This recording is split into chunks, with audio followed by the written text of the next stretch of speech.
Hola, ¿qué tal a todos? Sean bienvenidos a un nuevo episodio de su podcast llamado Creative Arts. En esta ocasión tenemos a una invitada muy especial, la arquitecta Dinora Martínez, quien yo considero una arquitecta multidisciplinaria, es profesora, conferencista y también aportadora tecnológica. En este capítulo quiero platicar sobre todo el proceso, sobre cómo fue llegar hasta esta etapa, hasta manufactura. Y nada, pues te doy la bienvenida, Dinora. ¿Qué tal? ¿Cómo estás? Hola, pues mucho gusto, Gerardo. Muchas buenas tardes a todos, ¿no? Casi noches y espero que disfruten, ¿no? Este material que vamos a grabar juntos.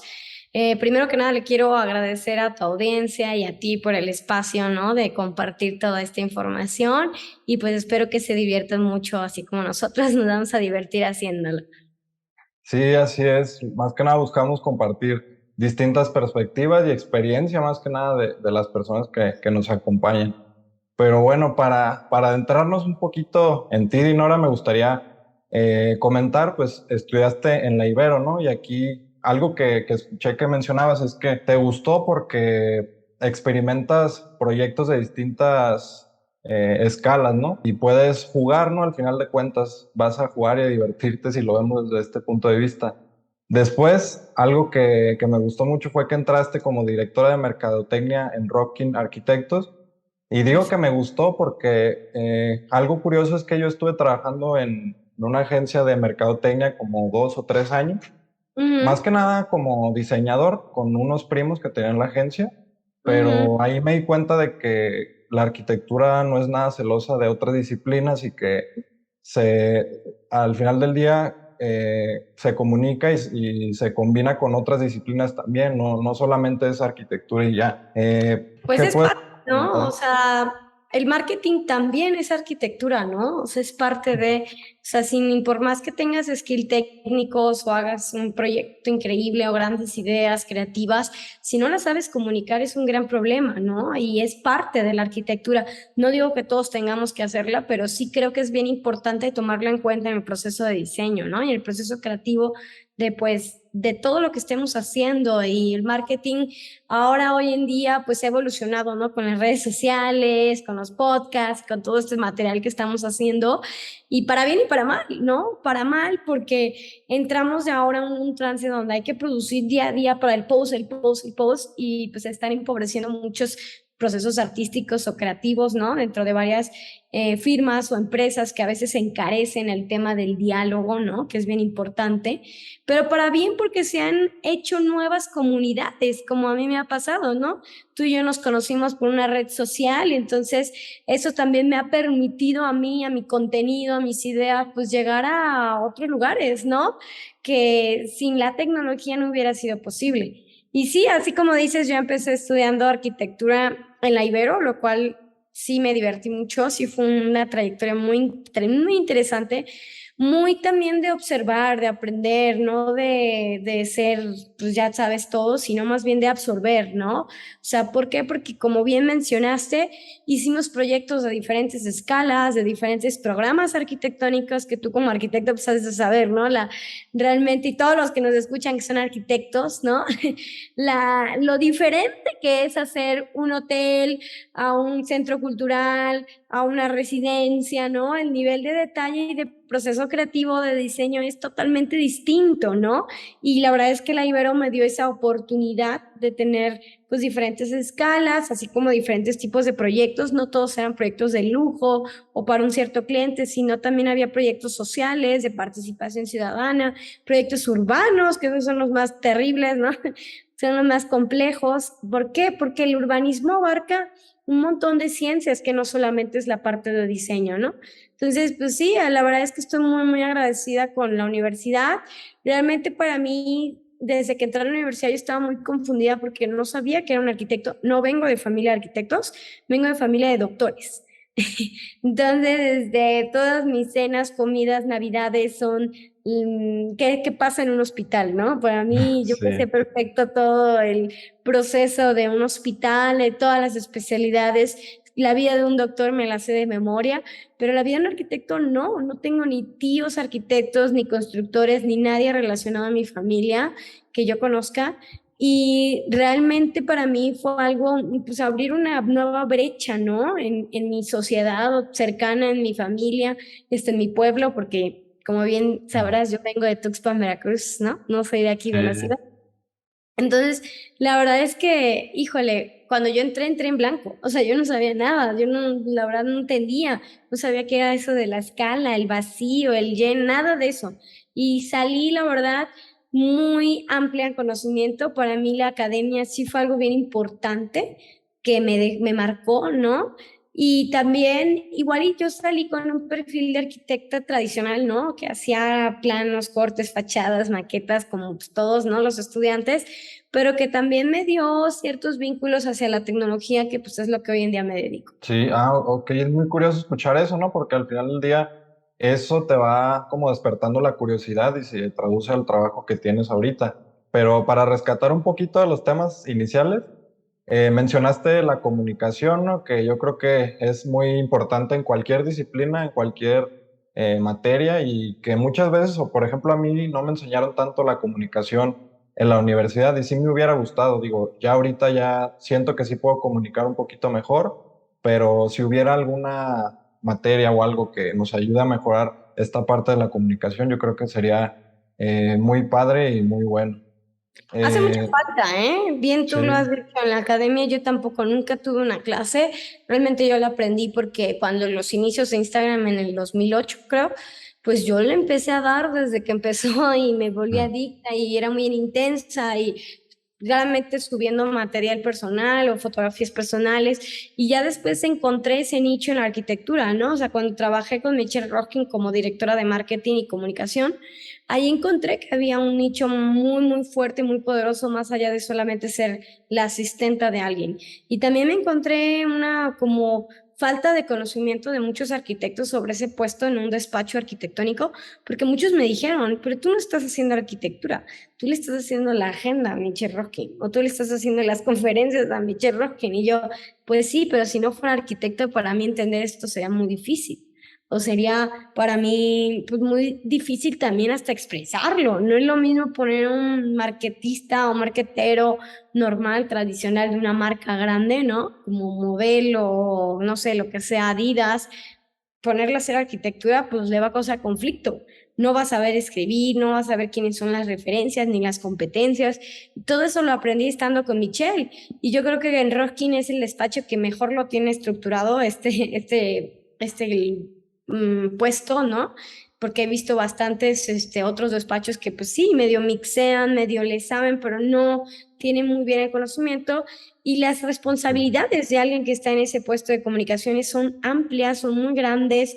No solo se trata de tomar fotos en redes sociales, eso es una parte de, sino también el tema de conferencias, tema de artículos, tema de escritura, de crítica, tema de también relaciones públicas, ¿no? ¿Quién es quién? Te lo tienes que aprender de memoria casi. Entonces, para sí. mí fue una experiencia maravillosa en ese tema y que hoy en día me sigo llevando y ahora lo trabajo pues, para mí, para mi propia oficina.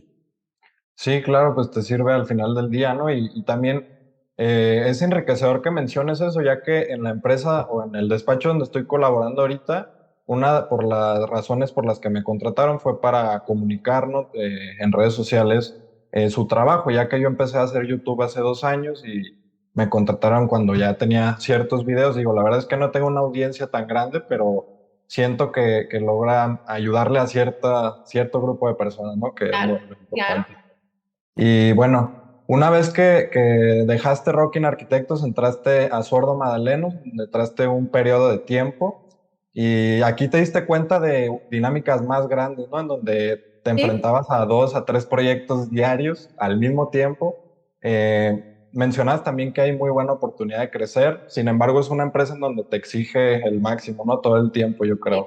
Sí, sí, sí, ¿Cómo sí. fue esta etapa? Pues muy interesante. Yo la verdad es que al principio iba con fines solamente económicos porque pues yo había estado en Rocking, renuncié por temas personales y también porque no me quería dedicar full al marketing, porque si me iba por esa brecha, solamente tenía la opción o de hacer un medio de comunicación como pues conozco varias personas y eso está padre, pero también estaba dejando la parte de crear, ¿no? O sea, de repente tú, el ser un medio de comunicación te toca comunicar lo que hacen otras personas o enmarcar el trabajo de alguien más, que es interesante, a mí me parece Sí. muy bien, pero no era lo que yo quería, o sea, yo no quería terminar ni siendo un medio de comunicación, ni trabajando para uno ya existente como Arkine, Art Daily, ¿no? Hoy en día escribo algunos artículos para Arkine, por ejemplo, y lo hago por ocio y por diversión plena, pero realmente yo sí buscaba, o sea, yo tenía tanto este interés por el marketing, pero también tenía un cierto interés por la arquitectura. Al final sí me gustaba diseñar, ¿no? Espacios, ¿no? Arquitectónicos. Entonces dije, ¿cómo puedes vincular ambas cosas, ¿no?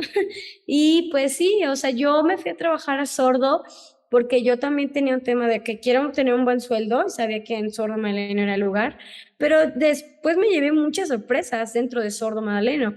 Una, pues les agradezco muchísimo porque me abrieron ese espacio. Fue una temporada solamente de 6 meses y porque me iba a China a un internship con Map Architects. Entonces yo decía, ¿cómo me voy a ir a un internship si nunca he hecho arquitectura? Entonces, gracias a un amigo entré a Sordo y me dijeron, no te preocupes, aquí tú puedes llevar el mejor entrenamiento y ya si en un momento dado tú te vas a China y regresas y no te gusta China, puedes regresar a casa, ¿no? Entonces dije, ah, pues qué lindo, ¿no? O sea, qué padre poder contar con ese apoyo. Realmente se aprendí de todo, o sea, las estructuras de todas las empresas arquitectónicas no son iguales. Cada empresa tiene su propia fórmula, cada empresa tiene sus propios números y sus propios tiempos. Y eso sí lo aprendí estando, pues primero en Rocking, era un despacho pequeño, éramos 6 personas, 8 máximo, y realmente trabajaban con base en una red de colaboraciones, ¿no? Colaboraban con muchos expertos en interiores, en iluminación, en acústica, construcción. Entonces, pues conocías un montón de gente, pero pues la mayoría de las cosas se hacían en colaboraciones. Y en Sordo Madalena era lo contrario, era todo lo opuesto, o sea, era todo interno, o sea, yo por eso le Ok. apodo la panadería, porque pues, todo se hacía ahí, o sea, desde el diseño interior, comunicación, concepto, construcción, la fibra, desarrollar el edificio, todas las etapas de la arquitectura se llevan a cabo ahí y se hacen colaboraciones, pero como muy específicas, como de acústica o de iluminación o algún área que sea como muy específica. Entonces eso también para bien y para mal está padre.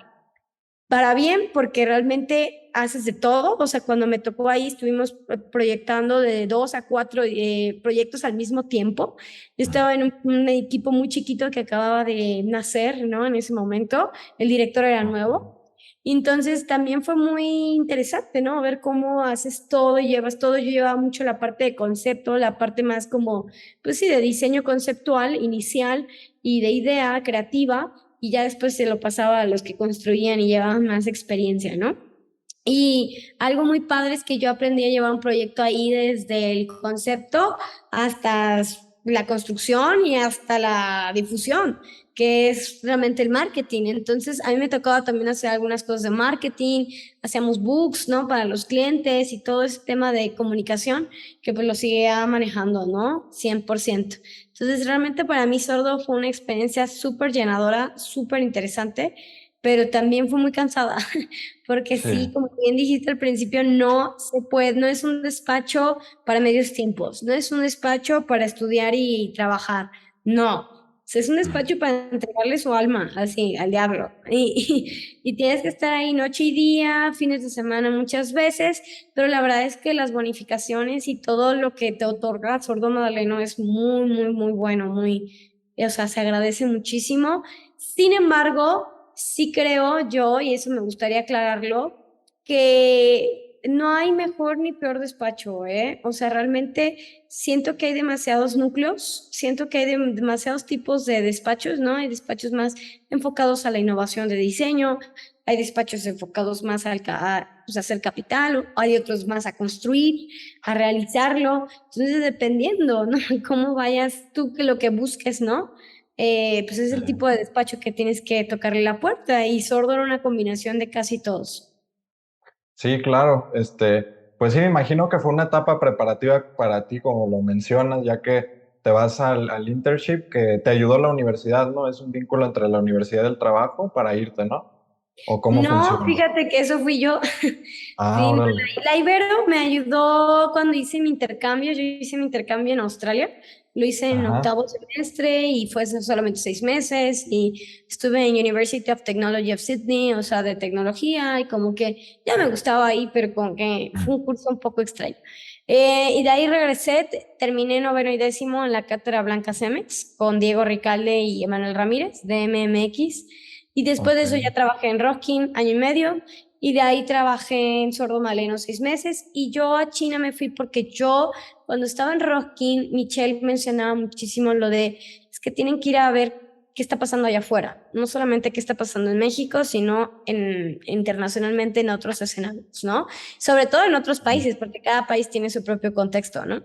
Entonces dije, órale, pues me interesa saber qué pasa allá afuera y empecé a aplicar a internships en el extranjero y pues los que me contestaron muy rápido fueron los demás, ¿no? Y Órale. para colmo yo había tenido una cena ya con ellos y los había conocido a Mayan Son y a algunos socios de ellos con Michelle. Entonces eran uno de los pros de estar en marketing, ¿no? Te tocaba todo ese bañito de gente.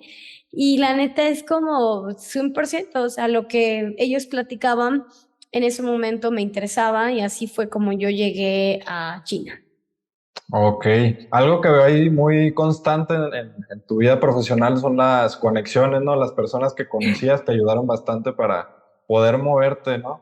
Y yo creo que es Sí, importante, ¿no? Que nos relacionemos con más personas para llegar más lejos y no llegar más lejos, sino más bien apoyar a otros, ¿no? Yo creo que eso sería... totalmente, o tejer relaciones, tejer contactos, beneficiar, o sea, yo creo mucho en las colaboraciones, o sea, a mí ha sido la clave de mi vida, no solamente en la profesional, sino en la personal, ¿no? O sea, el que alguien se aísle, como bien dijiste, ¿no? O sea, que te aísles, que te en tu nicho, o te estés como en tu zona de Bien. confort, con tu gente, la de siempre, no es tan sano. Porque una, en tema de ideas y creatividad, no vas a tener con quién debatir, discutir y que trabajes con alguien que no estés de acuerdo. Híjole, eso es creo que lo más emocionante de la vida. Y de repente también no es muy sano porque acabas haciendo lo mismo todo el tiempo y acabas pensando Sí. igual. Entonces, el poder crecer estas ideas o tipos de manufactura es de verdad, es bien importante lo que te otorga las colaboraciones. Otra cosa es que en la arquitectura todos sabemos que hay demasiadas especialidades, acústica, iluminación, maquetas, estructura, construcción, bla, bla, bla, bla, ¿no? Entonces, no Sí. hay manera de que alguien sea experto en todas, no hay. No hay. Entonces, imagínate que tú te quedas el sabiondo, yo soy el experto que sé todas estas especialidades, pues no te va a dar el tiempo. Si te quieres Sí. de verdad ser mejor en todas, a los 90 vas a salir, ¿no? Entonces, es bien importante sí tener esa humildad de conectar con gente que tenga otros expertise que te hagan falta a ti. O sea, eso es lo que para mí ha sido clave. O sea, yo busco siempre gente que haga cosas que yo no hago, pero que me interesan o que quizás tengamos algo en común. Entonces, desde ahí ya empiezan ciertas, pues sí, conexiones muy bonitas. Y pues algo que sí me ha identificado, pues ha sido que siempre he estado relacionada. A mí desde el principio se me dan estos social skills, ¿no? De, pues, hablar con la gente y comunicar las cosas. Pero la verdad es que, bien dijiste tú, es bien importante, no solamente en la arquitectura, en la vida propia. O sea, el estar relacionado con otras personas que, y sobre todo que sepan más que tú, eso te va a hacer crecer, ¿no? Y mucha Sí. gente por ego o por orgullo les da mucho miedo, como, ¿cómo crees que le voy a hablar a Julano para pedirle un consejo? ¿O le voy a hablar a no sé quién para pedirle, no sé, tal material? ¿Qué tiene de malo? Al contrario, yo creo que es algo bien, bien padre porque puedes sumar más de lo que tú solito estarías haciendo, ¿no? Sí, claro. Y algo que me gustó que mencionaste de MAD Arquitectos es que hay gente muy preparada, que no es que aquí no lo haya, pero que tienen la humildad de enseñarte, ¿no? O sea, Cañón. vienen de grandes universidades y aún así te pueden enseñar. Y creo, como tú lo mencionaste, te rodeaste de personas que eran mejores que tú en ese momento, absorbiste mucho de ello y pues de ahí también vi que nace el interés por el diseño computacional, ¿no? Cómo fue esta etapa de estar ahí? Pero fue un poco raro, lo voy a mencionar porque ¿cómo se llama? Esto empezó cuando yo estaba en la Cátedra Blanca Cemex. A mí me gustaba mucho Zaha Hadid, me encantaba, la amaba, o sea, se murió y lloramos todos, ¿no? Entonces, realmente yo quería hacer edificios como Zaha Hadid y no sabía cómo. En la universidad no me dijeron, me dijeron, es que el Grasshopper es un tema de maestría, lo cual a mí se me hace gravísimo que me hayan dicho eso, ¿no? Porque imagínate, no era un tema de maestría, simplemente no había personas preparadas o con el perfil para enseñarme, ¿no? Ese tipo de Sí. cosas. Entonces, realmente lo que yo hice, pues autodidacta, empecé a investigar y a ver cómo. Luego entré a Roskin a trabajar y me di cuenta, bueno, en la Cátedra Blanca, Diego Ricalde me dijo algo bien bonito. No hagas formas por hacer formas. Analiza el sitio. Ve el sitio que te está diciendo y de ahí la forma saldrá. El sitio te da las respuestas. Los mismos problemas te dan las respuestas. Y pues eso la verdad es que es ley de vida, ¿no? O sea, sí, eso hace que toda la forma sea un envolvente, pues que sea funcional, que sea apta para el sitio y que no sea como un edificio extraterrestre, ¿no? Sí, Entonces, y eso pasa muchísimo, ¿no? Mucha gente se desconecta del tema urbano, arquitectónico o social y se conecta tanto con la tecnología y la computadora que se dejan manipular por las computadoras, ¿no? Al grado que hacen edificios que no corresponden al lugar o que son difíciles de construir o muy caros, ¿no? Entonces eso es bien importante. Y luego cuando fui a Rocking, pues conocí a varios personajes, amigos míos que hacían mucho diseño computacional y me encantaba cómo trabajaban. Y yo les decía, es que quiero aprender. Y un amigo mío que se llama Yoshi me dijo, no, yo te recomiendo que primero leas de qué se trata este tema, hacia dónde va, quiénes son estos personajes que están escribiendo estos libros o estas pautas que son realmente muy recientes. Y ya después de esto, ahora sí ya brincas al tema de la herramienta. Hoy en día, te lo digo de verdad, yo doy muchas clases y ya hablaremos de eso, pero, pero realmente yo trato de que mis clases no se me hagan expertos en Grasshopper, sino, sí, perdón, que no no, se no me te hagan, apures.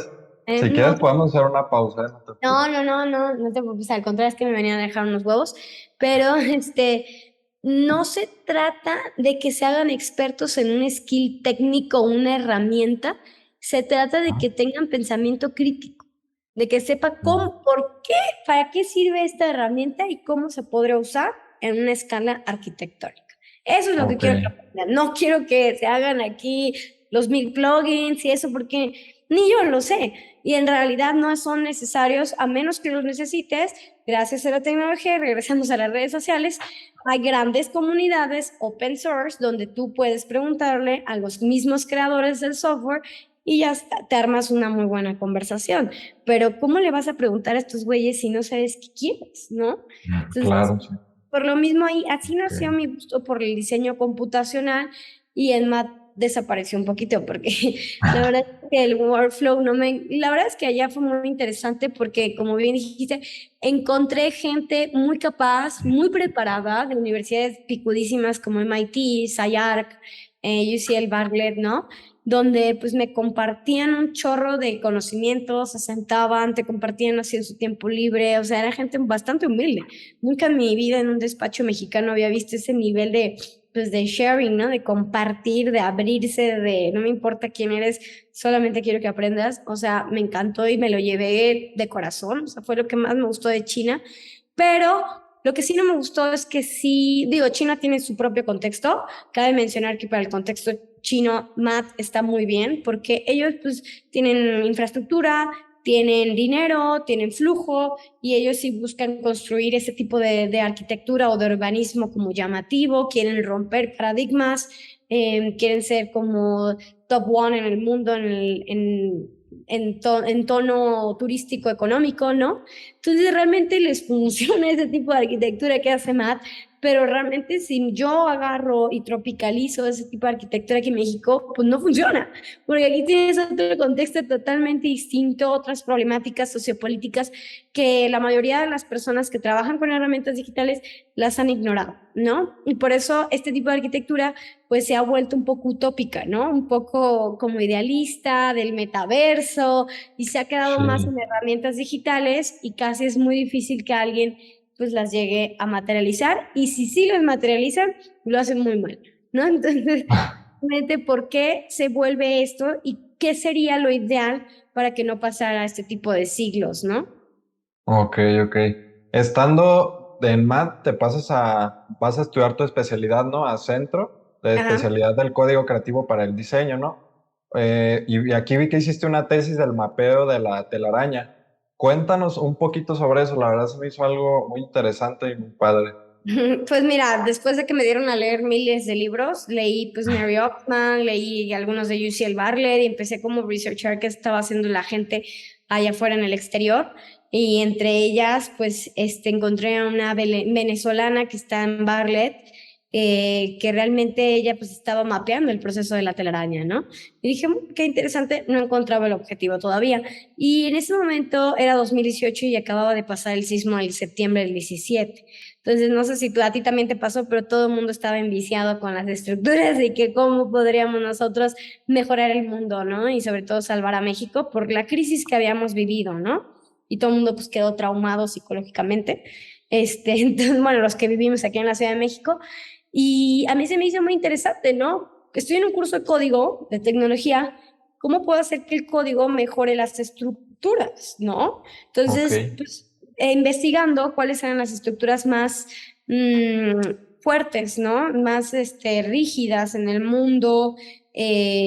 Ahora sí que, pues sí, en el mundo y en la humanidad, sobre todo, pues yo pensé que era el acero, ¿no? Pues los aviones y te ponen todas estas estructuras. Y sí, resulta que no era el acero. Ya viéndolo, ignoraba yo la naturaleza, ¿no? Que es una capa que a veces la humanidad la hemos estado ocultando todo el tiempo. Siempre estamos viendo como los inventos humanos y no los inventos que ya existen, que pues, es la misma naturaleza, ¿no? Entonces, resulta que la naturaleza, la estructura más fuerte son las telarañas. ¿Por qué? Porque tiene en los nodos, digo, esta explicación científica realmente hay que volverla a buscar, que ya no la tengo tan fresca, pero en los nodos realmente tienen unas burbujas de hidrógeno y oxígeno, donde cuando la víctima toca, ¿no? Entonces, estas estructuras se expanden y ya cuando la víctima se va, regresan a su estado. Entonces, son unas estructuras flexibles, ¿no? Entonces dije, wow, ¿cómo yo con código y con Grasshopper y todos estos softwares puedo yo mapear este proceso, digitalizarlo para simularlo?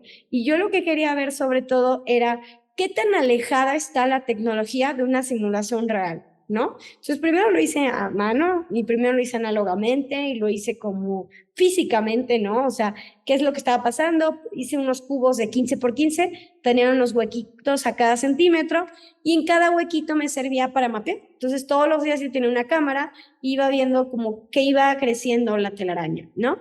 Entonces, sí. se iba marcando ahí a mano cómo iban y al final yo tenía solo un mes, entonces al final del mes yo ya quité estos puntos, los pasé al modelo digital y resulta que el resultado era totalmente distinto, ¿no?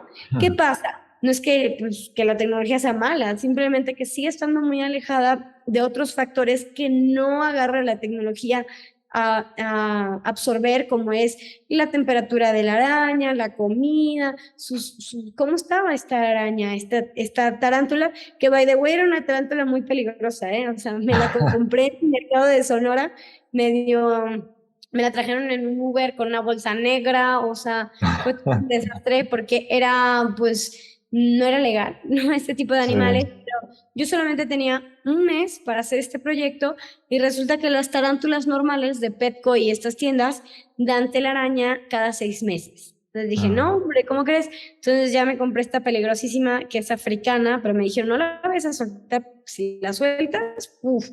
Entonces yo al final pues traté de, órale, va, pues la cuidamos, pero sobre todo las tarántulas son de sangre fría, entonces tenía que tener una lámpara siempre para que pudiera producir su telaraña y alimento todo el tiempo que comían grillos. Entonces, pues ok, para mí fue algo, una conexión muy bonita y el inicio de ahora mi investigación, que es pues esta línea, ¿no? Entre la fabricación análoga y la fabricación digital, ¿no? O sí. sea, ¿qué pasa entre ellas? ¿Por qué se conectan? ¿Cuándo se conectan y cuándo no se conectan, ¿no? Entonces, ese fue el primer experimento que hice de esta forma y creo que la conclusión fue súper interesante. Ok, sí, algo también para mencionar, hay un libro de, bueno, no sé si es arquitecto, la verdad se llama Yuhani Palasma, que tiene un libro que se llama Animales Arquitectos, y ahí menciona como que, pues sí, cómo viven los animales y cómo al final del día muchas respuestas a los proyectos y a la arquitectura, como lo menciona, están en la naturaleza, solo hay que Exactamente. investigar y hay que verlo, ¿no? Como lo mencionas Hay con que con la verlo. telaraña. Sí, hay que ser Y sensibles, ¿no? Con la naturaleza y ponerla presente y ponerla en primer layer, o sea, como decía Diego Ricalde, o sea, ¿por qué vas a inventar una geometría random si tienes todo un sitio que te está diciendo cosas, ¿no? Y tanto de manera social como de manera natural, o sea, la misma topografía, ¿no? Si tienes algún cuerpo de agua o paisaje o vete a saber que tienes ahí una carretera, todo eso influye en sí, nuestros edificios, en nuestros diseños, entonces yo la verdad es que me empecé a volver, pues sí, más sensible en este caso y en este proyecto de la araña, pues sobre todo vi el potencial muy grande que tiene la naturaleza y el poder tan grande de creación, ¿no? Sobre, pues, estos animales, como dice este libro, o de estas especies, o de que la misma naturaleza nos puede aportar y que muchas veces no vemos. sí, claro.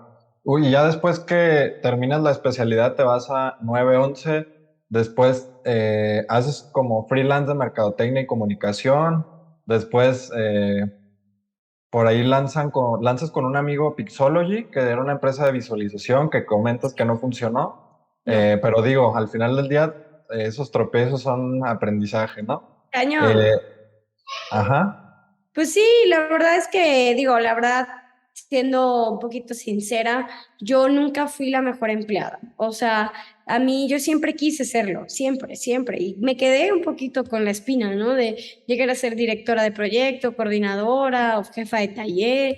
Nunca llegué. No llegué y por el simple hecho de, no sé si fue mi personalidad o la manera en la que yo trabajaba o sobre todo también los intereses. Yo nunca me sentí muy cómoda en ningún despacho ni como muy, ya sabes, como guau, la filosofía de este lugar, ¿no? O sea, no me identificaba. Y también yo cometí un error de nunca investigar previamente. O sea, a ver, a mí me gusta este tipo de clases, órale, va. Pero, ¿esto qué influye? Ok, pues no sé, voy a ir a un despacho que se vean estos temas. Nunca, nunca, yo ni investigué, solo me metí a trabajar por las prisas, por la presión social, por el dinero y por muchos otros temas que a veces la adolescencia, ¿no? Nos trae y después ya fui más crítica. De hecho, pues este año fue que menciona, ya estamos en el 2018, fue mi peor y mi mejor año, la verdad. Mi peor porque me corrieron de 3 lugares y te digo que ¿por qué? Porque no funcionaba, porque yo no estaba dando el 100, porque no estaba enfocada, porque no me preguntaba yo a mí misma qué quiero yo. Simplemente estaba nada más trabajando como máquina automática, así, pip, pip, pip, pip. Y al 911 yo entré porque pues me había corrido ya, yo regresé a Soromale, ¿no? Después de China. La verdad es que la estructura de la oficina ya era muy diferente, eran equipos ya enormes, era un montón de gente y pues ya no me sentí cómoda así con estos equipos godines, ¿no? Así como el gafete, la huellita, la pupila y todo te pedían, ¿no? Entonces dije, oh, este tipo de oficinas ya creció demasiado y no me siento cómoda trabajando como esto. También pues no conecté y pues ya me corrieron, la verdad lo agradezco mucho. En ese momento no, pero después sí dije, wow, fue las mejores cosas que me pudieron haber hecho. Y porque tenían razón, no estaba ni enfocada. Y aparte estaba entre centro y sordo y sí me dijeron, o es centro o es sordo. Y yo no, pues es centro porque entré porque me interesa, no lo voy a dejar. Si no, aquí voy a seguir haciendo cosas que no me interesan, ¿no? Punto. Y después de eso, pues ya me lancé a 911 porque necesitaba dinero, realmente fue por eso. Pero también me gustó porque quería experimentar qué era la escala urbana. Nunca la había trabajado, la trabajé 2 veces en la universidad y dije, órale, puede ser que aquí sí me encuentre. Y resulta que no, que también no me encontré, no me hallé, me corrieron, pero la verdad estuvo muy interesante porque me di cuenta de lo complejo que es el urbanismo. O sea, tú tienes que hay que compaginar miles de agendas, la del paisajista, la de movilidad, la del urbanista y la del arquitecto. Y ahí es la primera empresa de México que he visto que no las manejan juntos, que no se trata de poner arbolitos en el Photoshop, ¿no? O sea, sí, realmente sí había un especialista de especies naturales endémicas del sitio que te decía, si estás en Chihuahua, porque el proyecto era en Chihuahua, las plantas son estas. ¿Quieres sombra? Son estas. Luego había uno de movilidad que me calculaba el tráfico, me calculaba las calles, las dimensiones. Entonces decía, güey, ¿en qué momento nadie me mencionó que existían cantidad de especialistas? Hoy en día la mayoría son mis amigos, seguimos mucho en contacto y con José y Saidi me llevo muy bien. pero pues no funcionó la colaboración y hay que aceptar que pues era simplemente una etapa transitoria que pues fue un año de muchísimo aprendizaje, o sea, sí fue duro. Bueno, regresamos después de un corte técnico por Zoom. Bueno, ya después de que pasa esta etapa, tienes a una amiga, ¿no? Que te recomienda o que te dice que te vayas a trabajar en una empresa que se llama Tectil, ¿no? En donde hacen productos acústicos de material reciclado. Exacto. Y ahí es donde te das o tienes, creo, ese primer acercamiento a tecnologías de la construcción y que tú no te habías, creo, dado cuenta de cómo podías implementarlo, ¿no? A la construcción, a la arquitectura. Así es, digo, Ori, pues después de que salí de 9 a 11, dejé de trabajar un rato, estuve haciendo marketing por mi parte, porque pues era la cosa que más se me daba y estaba muy contenta. Desgraciadamente lo estuve haciendo con un arquitecto que estaba trabajando para el aeropuerto y se juntaron las cosas, se canceló el proyecto del aeropuerto y pues ya tuvo que cancelar absolutamente todo lo que hacía, ¿no? Entonces, sí, la mala suerte en ese año me persiguió. Y ya después, al final de año, termino yo centro. Y pues diciembre del 2018 ya me siento, ¿no? Yo escribí un diario muy bonito, que ahí lo tengo, donde escribo, bueno, ¿qué quiero hacer ya? O sea, ya estuvo suave, ya pisé 100,000 trabajos, anduve arriba y abajo, ¿qué quiero hacer? Entonces yo Sí. después, yo tenía dos vertientes, o sea, la parte de marketing que me gustaba mucho y lo hacía muy bien, pero cuando empecé a investigar sobre escuelas de marketing, la mayoría eran como de marketing de verdad, o sea, digital, de empresa, empresarial, ¿no? Y me dio un poquito de miedo irme a estudiar marketing porque dije, no voy a yo acabar aquí en la Coca-Cola, ya sabes, o Nestlé o algo así, no sé, para Tesla o algo así, como que el camino era un poquito ese camino, ¿no? Que eran de Parsons School of Design. Y al final, pues tú puedes crear tu propia empresa de marketing y ya no pasa nada, ¿no? Pero por otro lado, también había visto la gente que se dedicaba al marketing en México, como Arquidifusión y como ciertas empresas, y tampoco les veía mucho crecimiento. O sea, lo que sí es que Arquidifusión le trabaja a todo el mundo, ¿no? Virginie, que pues también ella fue y ella desde su brecha, desde su lugar, hizo esta chamba que se dio cuenta ella que hacía mucha falta, ¿no? Pero de repente dije, bueno, voy a hacer una revista como Mentes, que ahora existe, ¿no? Y dices, pues estar persiguiendo gente, ¿no? Entonces dije, no, o sea, está padre, pero me gustaría más como ocio y como un ejercicio nada más de comunicación. Dedicarme a esto, pues es un trabajo de full time, ¿no? Y por otro lado tenía el tema de la tecnología. Yo coincidió que yo había trabajado para muchas empresas tecnológicas o con mucho acercamiento de diseño computacional. Rocking, Matt, Sordo, tenían todos el mismo perfil o parecido, ¿no? Entonces dije, oh, aquí hay algo que igual no estoy viendo, ¿no? Entonces dije, bueno, estudié lo de centro, me gustó y dije, no sabía mucho, pero dije, estudia, ve a una maestría a estudiar algo que no sabes mucho o una maestría donde sí sabes y pues te van a meter a otros mercados, ¿no? Entonces al final me decidí por la de tecnología porque dije, bueno, la verdad es que me interesa, o sea, me interesa demasiado y no sé nada. Ahí sí estoy, Sí. ¿no? Entonces empecé a investigar qué universidades traían como pues buenos programas, ¿no? Sobre todo dedicados a la construcción y no tanto al urbanismo.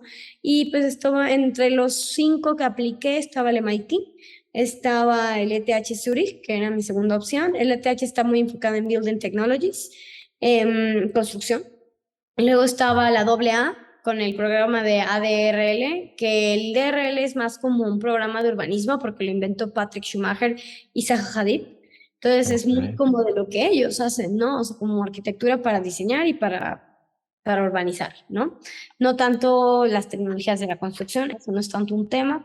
Y luego estaba UCL Bartlett, que es un mix de como la AA con el ETH, ¿no? Es como sí hay research, pero también hay una parte urbana arquitectónica, y luego estaba la ICD Stuttgart, que ellos sobre todo se enfocan mucho en estructuras, ¿no? Pero muy específicas, como con fibra de carbono, ¿no? Entonces es Ok. como, órale, chido, pero pues, ¿qué onda? Entonces al final yo apliqué, me aceptaron en todas menos en el MIT. Entonces dije, bueno, pues ya, una opción menos, y al final me fui al ETH. Una por el precio, porque era bastante accesible a diferencia de las otras, y dos, porque era la verdad es que lo que estaban haciendo me interesaba, o sea, si era innovar la construcción, si era sacar nuevas tecnologías de la construcción. Yo la verdad es que nunca he estado muy conectada con el tema de la industria de la construcción, pero sí tenía mucha curiosidad por ella, ¿no? Sí, En temas de diseño también era muy enriquecedor, pero en temas de urbanos, pues no, o sea, ahí sí no, y arquitectónicos tampoco, ¿no? Entonces, pues dije, vale, pues me gusta esta y pues ya. Y en lo que aplicaba y todo, pues es un proceso que te tardas un montón, ¿no? Entre 6 años, 6 meses, un año. ok, Y pues en lo que aplicaba, no tenía trabajo, renté mi departamento porque ya me iba a ir a China, digo, a la maestría, entonces dije, bueno, voy a rentar mi departamento. Y mi roomie, que es una amiga mía, me dijo, ella trabajaba para una industria acústica y ya llevaba años, como 4 o 5 años en la industria acústica. Y yo, órale, ¿pero qué sí. hacen? Y me dijo, oye, ¿no quieres trabajar nada más para hacer dinero y para distraerte? Y yo, claro, no me interesa la acústica, nada, pero voy a escuchar lo que dice tu jefe. Igual y tiene algo muy interesante. Y gran sorpresa, tenía cosas súper bonitas y súper interesantes. Hablando ya con Omar Saad, me entrevistó, una gran persona. Él estudió en el MIT, de hecho, Ok, y fue el que me dijo, oye, pues esto también es construcción y es tecnología. Entonces me enseñó los productos de Textil. La verdad es que por el tiempo que iba a estar no me envolvió mucho en la parte técnica, simplemente en la parte de ventas y en un puesto que fuera como un poquito, si me iba, no iba a afectar tanto, ¿no? La fórmula. sí. Que sí, sí, sí, tú ponme donde quieras, yo si quieres voy a vender el producto, me vale. Y de repente ya vendiendo el producto, qué increíble es la acústica. O sea, me di cuenta que había un nicho, un vacío enorme en la acústica en México, que la acústica en México la tienen como medio clasificada en privilegio y como muy cara y excesiva, cuando es algo muy básico, ¿no? De solucionar. Y Sí. punto número tres, que los productos acústicos eran muy contaminantes, como la de la Pantera Rosa y bueno, mil productos que me enseñaba. Y entonces Textil, bueno, Omar Sack, junto con una sobrina suya, una familiar, crearon Textil, que Textil realmente son productos acústicos, pero hechos a base de botellas de plástico reciclado. Lo Ok, cual a mí me encantó, dije, wow, fue mi primer experiencia con un biomaterial o un producto hecho con material reciclado. O sea, ¿cómo le das un otro ciclo al material? Y dije, sí. wow, y para un uso súper específico que era acústica. Entonces, realmente fue una experiencia igual corta, 6 meses, pero muy fregona. O sea, y me mandaban a obra, supervisar obra, que estuviera bien colocado el producto, porque si el producto no estaba bien colocado, ya no tenía efecto. Ok, Entonces, sí. también fue súper interesante y después lo pude aplicar en el ETH porque sí había ciertas investigaciones relacionadas con la acústica.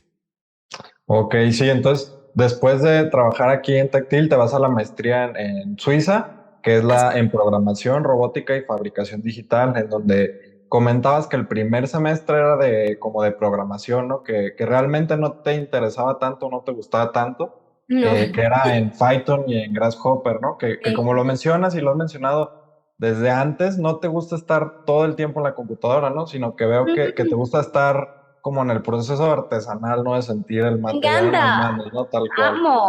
Amo Sí, tocar, amo que se ejecuten las cosas, amo hacer la mezcla, amo este tema de más crear físicamente y el tema digital me sigue costando trabajo, o sea, pero también algo que me he dado cuenta y regresamos otra vez al tema inicial de las colaboraciones, aunque hay cosas que nos gustan, ¿no?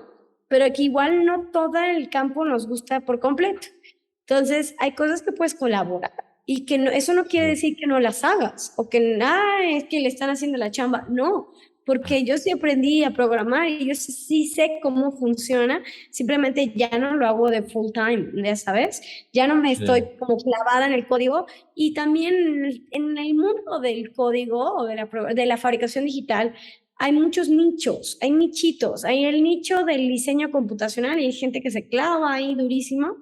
Hay nicho del material, que hay gente que se clava también duro, y hay el nicho de la fabricación, que es los métodos con los que vas a fabricar.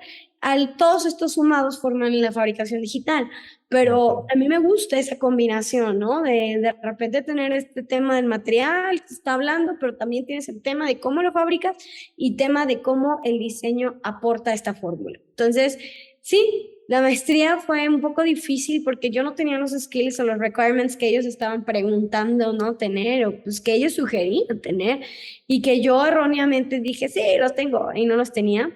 Se nos hace muy fácil y eso es un gran error que no le recomiendo a nadie, porque yo llegué y pues casi que llegué en blanco y llegué pues cuando yo compartí el aula con gente muy preparada. O sea, había gente que llevaba 10 11 años programando.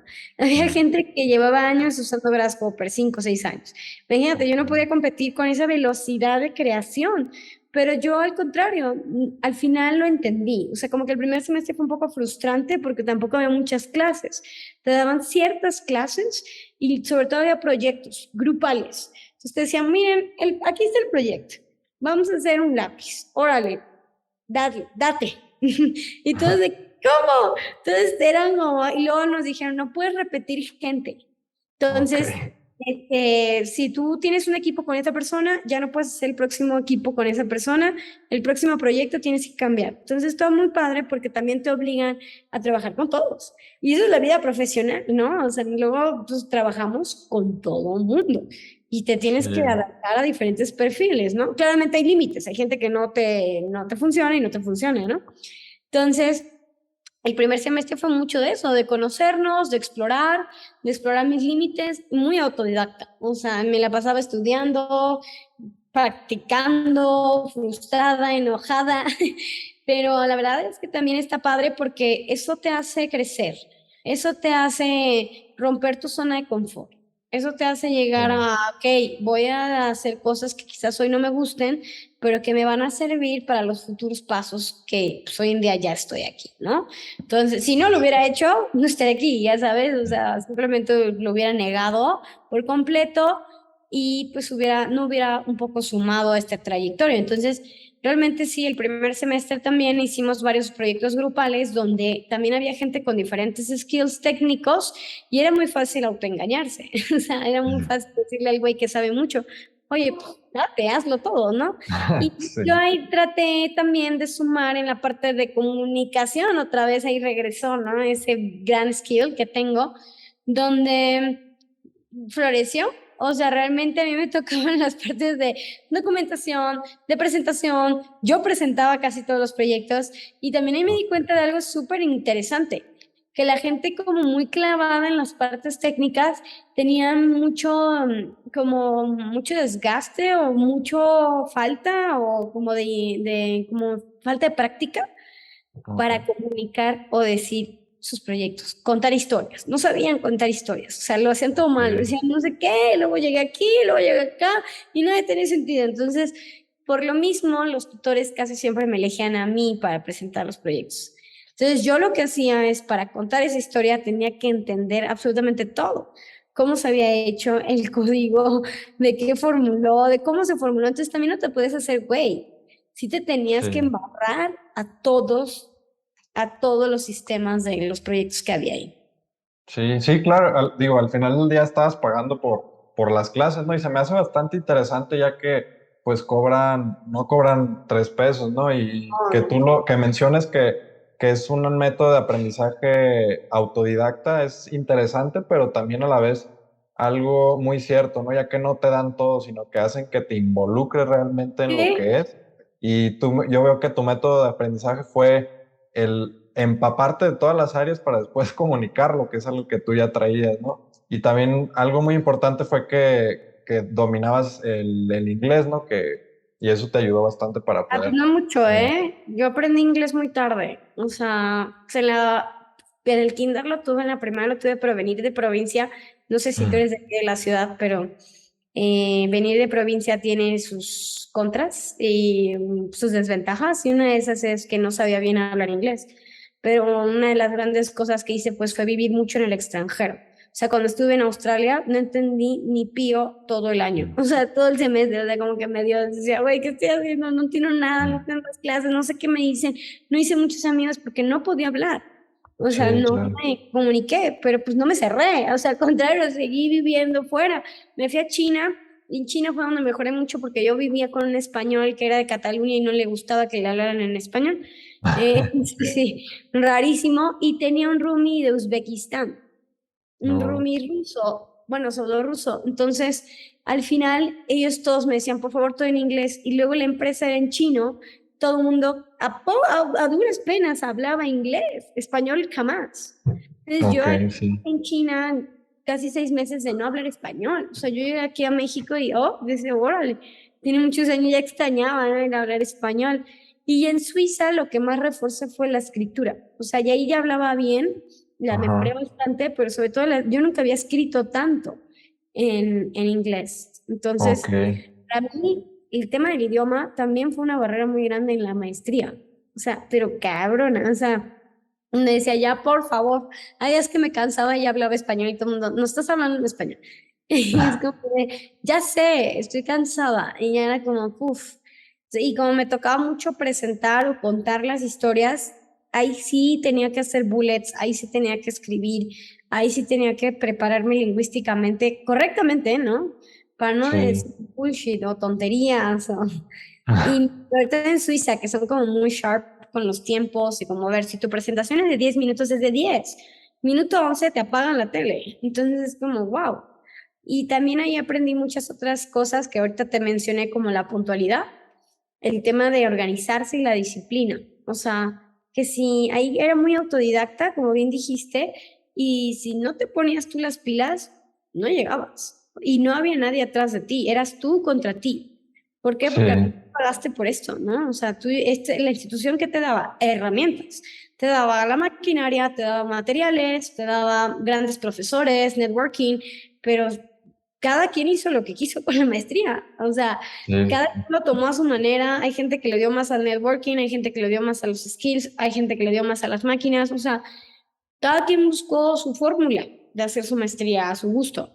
Y entre las mías, pues fue muchísimo eso, ¿no? O sea, cómo reforzar el tema del storytelling, ¿no? De contar estas historias que eran nuevas para mí y también cómo aprender de los demás. O sea, ahí sí me tocó muchísimo aprender, o sea, observar, aprender de gente que sabía mucho más que yo y que hoy en día pues trabajo con ellos o seguimos en contacto o los veo creciendo y pues sí, 100% a mí me dejó muchísimo, pues otra vez como en Matt, ¿no? Tener como esa humildad para reconocer que no se sabía todo, ¿no? Sí. Y lo que sí es que era muy competitivo el ambiente, o sea, hay gente ya todavía más preparada ya en el ETH, tipo Harvard, ¿no? Tipo MIT. Y pues sí, ¿no? O sea, las metas que se ponen eran tan duras que a ti también te hacen ponerte. Sí, claro. No, pues sí, al final del día absorbes eso, yo creo, y es lo que te llevas y lo que te trajiste para acá, que ahorita vamos a mencionar eso. En el ETH empezaste a experimentar con muchos materiales, no lo mencionabas, pero más allá de simplemente hacer algo con un material, digo, te metías en el cómo era el funcionamiento o la composición de los materiales, ¿no? Yo creo que eso me quedo y empezaron aquí a hacer impresión 3D con concreto, ¿no? Que comentabas que tenían que ser líneas continuas para que no se rompiera o no Sí. tuviera un defecto, ¿no? Y más que nada era el estudio de los materiales y sus propiedades, ¿no? En esta etapa. Claro, es una de las cosas que más me encantó de la maestría, es que nos dieron como un bagaje muy grande de diferentes materiales, o sea, no se clavaban con uno, tierra, tierra, tierra, concreto, concreto, no, hay universidades que sí, que se clavan con una y de ahí no salen, ¿no? Y aquí no, tuvimos ahora sí que un índice muy grande de materiales como plástico, concreto, tierra, materiales reciclados, ¿no? O sea, había demasiadas investigaciones que están pasando hoy en día ahí en el ETH, que se me hacen padrísimas, y pues eso también te da un común denominador, ¿no? Que el material habla, el material tiene sus propiedades, el material se comporta, ¿no? Tiene sus conductas.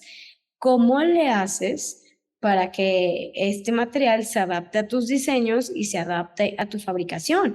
Y por eso a mí cuando me dicen, ay, es que yo tengo una impresora de plástico, ¿por qué no lo puedo hacer en cerámica? Pues porque es diferente, o sea, todo es totalmente distinto. El plástico tiene una maquinaria diferente, tiene un extrusor diferente, necesitas calor, tiene mucha definición, tienes una escala muy chiquitita, ¿no?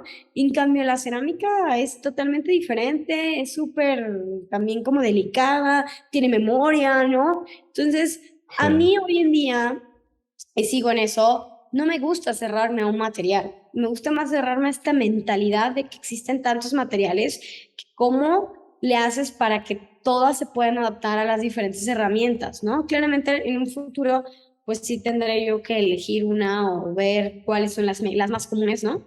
Pero sí Sí. es súper súper bonito todas esas experiencias que tuvimos. Y otra cosa que le celebro mucho al ETH es que nos dejó la oportunidad de construir uno a uno. O sea, no en cualquier universidad construye esa escala arquitectónica.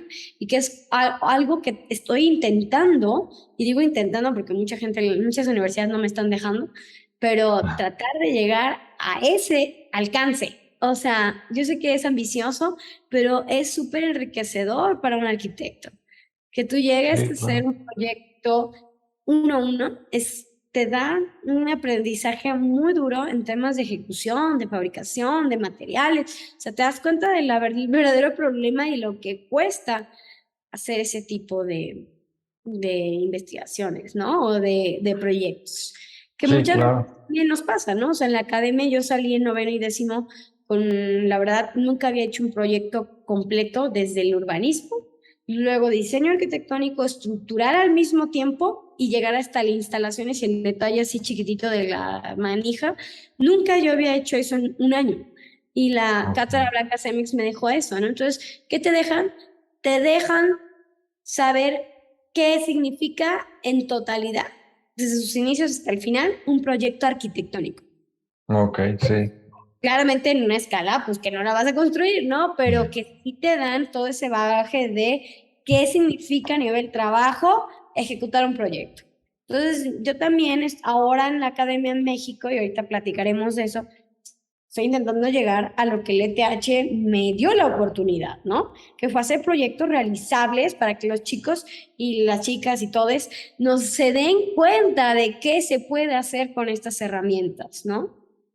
Sí, claro. Se me hace muy padre que pudieras jugar con estos materiales y más que nada construirlo, ya que al final de cuentas el arquitecto va adquiriendo experiencia de las obras que va haciendo, ¿no? Como por ejemplo Le Corbusier, ¿no? Al principio empezó a hacer unas obras que no eran nada parecidas a las que propuso al final, ni al pensamiento que tenía, pero eso le sirvió para experimentar, para ver cómo funcionaba, cómo se Claro. comportaba. Claro, Eh, Luis Barragán, un gran ejemplo. O sea, los sí, primeros edificios de Luis Barragán en Guadalajara, dices, neta, estos son Luis Barragán.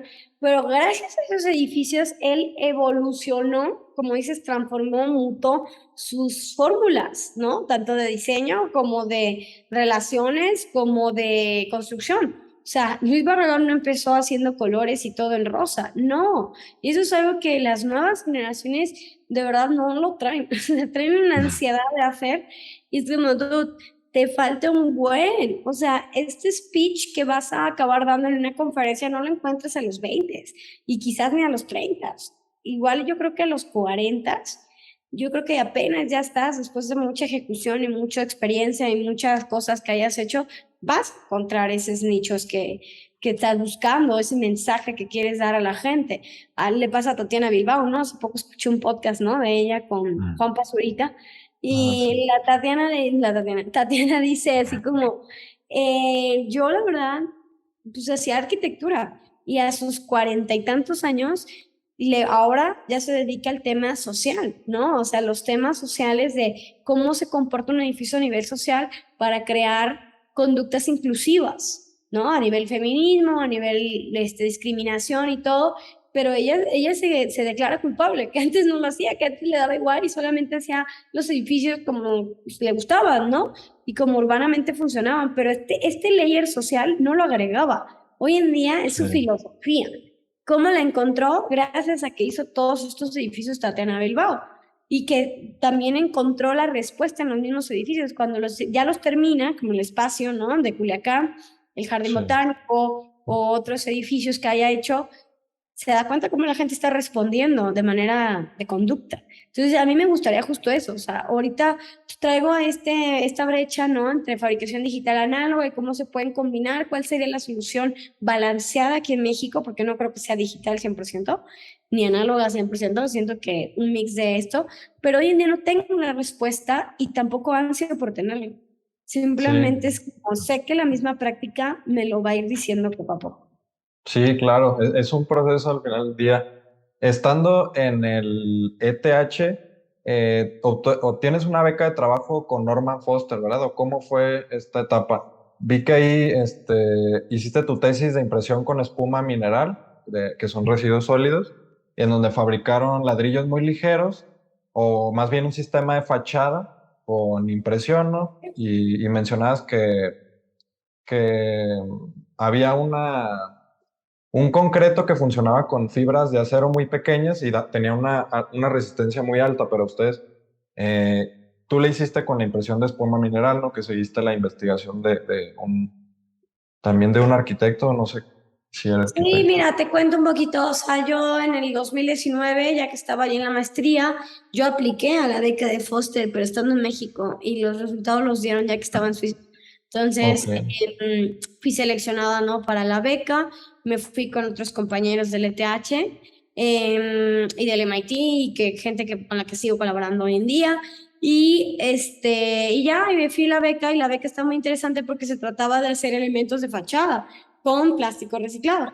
Y había solamente 3 equipos y cada equipo tenía un tema, ¿no? Unos eran recolección de agua pluvial, otros eran aislamiento térmico y otros eran ventilación natural. Entonces a mí me tocó aislamiento térmico y pues desarrollamos un proyecto con base a ¿no? A este tema.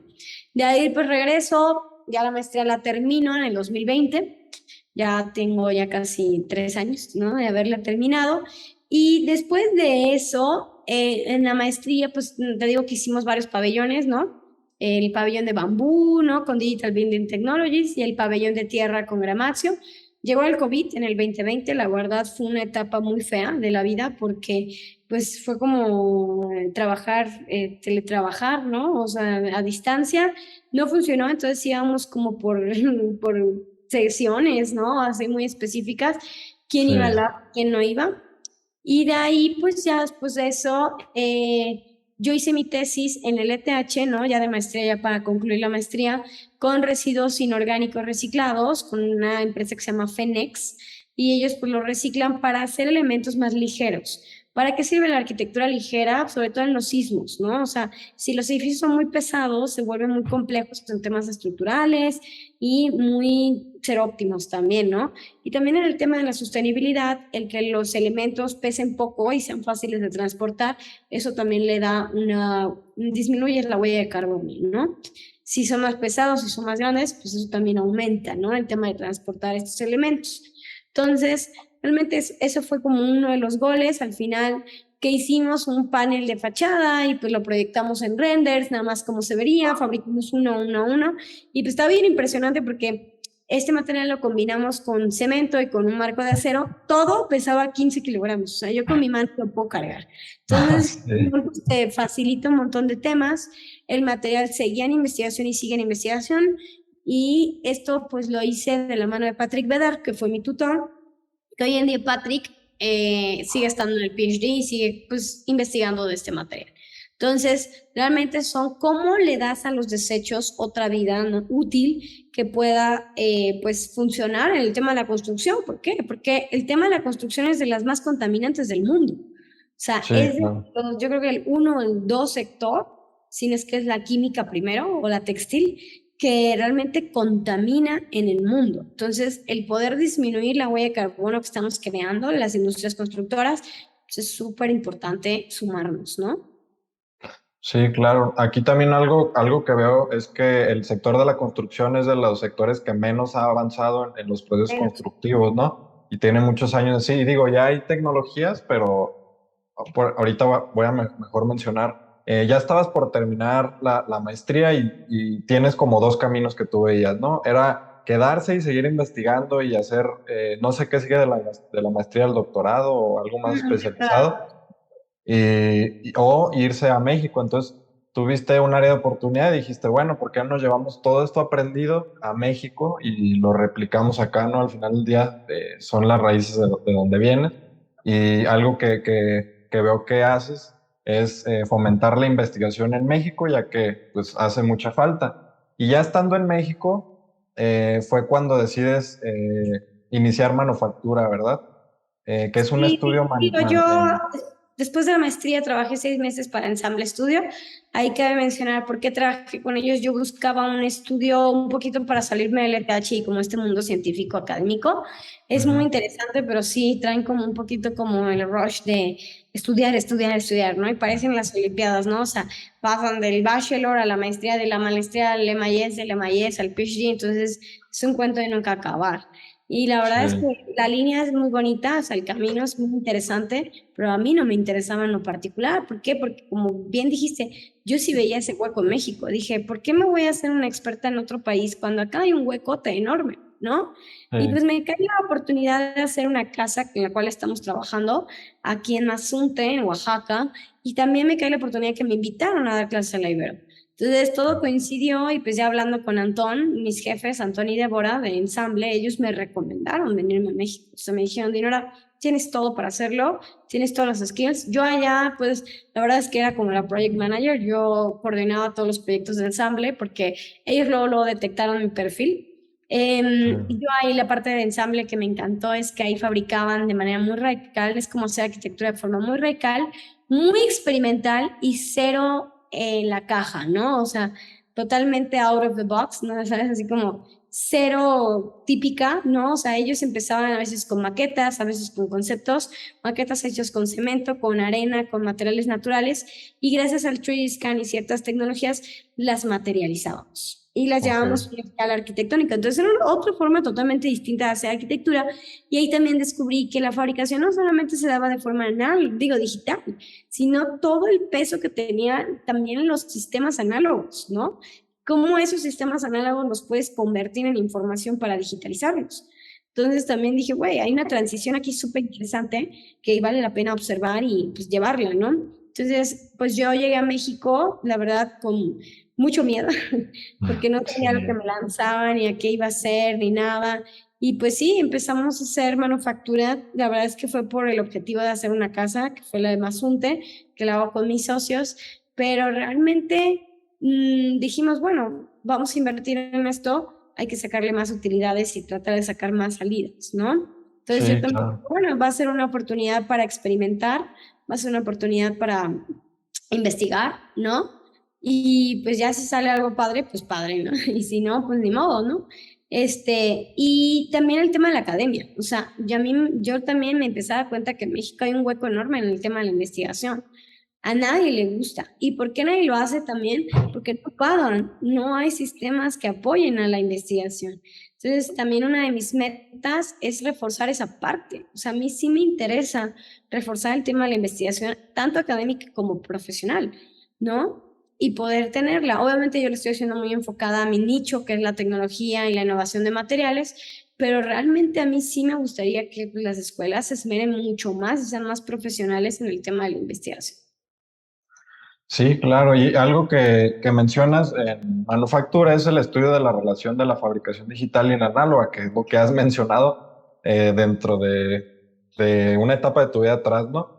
Y aquí algo que me interesó es que empiezas a dar talleres, a experimentar con materiales. Vi que viste también un área de oportunidad en la cáscara de huevo, que es uno de los principales desechos que hay en México, comentabas, Sí. y empiezas a jugar con él y a ver cómo se puede utilizar, ¿no? Cómo va esta parte de experimentar con No, este. totalmente. Pues mira, también fue a base de una red de colaboración. O sea, yo el tema del huevo lo descubrí en el 2020 porque estuve en Design Week. Ahí estuve en Inédito en la colección y ahí conocíamos, en la que hoy en día pues, colaboramos ese proyecto. Ella es biocerámica, es bioceramista y pues, desde que la conocí le vi un montón de potencial. Dije, wow, ¿qué es esto? Tenemos que hacer algo con la tecnología y pues linkear esta parte, ¿no?